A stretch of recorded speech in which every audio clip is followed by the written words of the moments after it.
Hi అందరికీ. మనం ఈరోజు మాట్లాడుకునే టాపిక్ భారతదేశం 77వ రిపబ్లిక్ డే 2026 గురించి. ఈరోజు జరిగిన ముఖ్యమైన వేడుకలు, పెరేడ్ హైలైట్స్, ప్రత్యేక ఘట్టాలు మరియు దేశ భద్రతను చూపించే మిలిటరీ షోలు గురించి మనం మాట్లాడుకుందాం. ఈ సంవత్సరం రిపబ్లిక్ డే పెరేడ్ ఢిల్లీలోని కర్తవ్య పాత్లో జరిగింది. ఈ సంవత్సరం రిపబ్లిక్ డే ముఖ్య అతిథులుగా యూరోప్ నుండి EU నేతలు, పోర్చుగల్ ప్రైమ్ మినిస్టర్ మరియు EU కమిషన్ అధ్యక్షురాలు హాజరయ్యారు.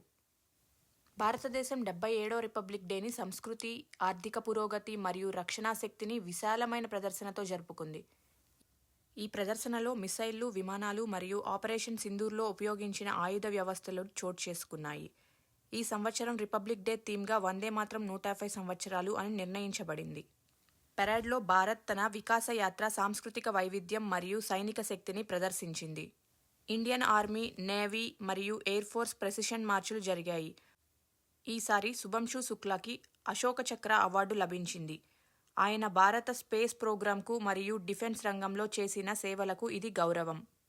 రిపబ్లిక్ డే పెరేడ్ కేవలం వేడుక కాదు, ఇది భారతదేశానికి స్వీయ నిర్మాణ డిఫెన్స్ శక్తిని చూపిస్తుంది. ఇలాంటి ప్రదర్శనలు భారతదేశం భవిష్యత్తులో స్వతంత్ర రక్షణలో ఎంత ముందున్నాయో చూపిస్తాయి. ఈ 77వ రిపబ్లిక్ డే మన దేశానికి ఒక గర్వకారణం.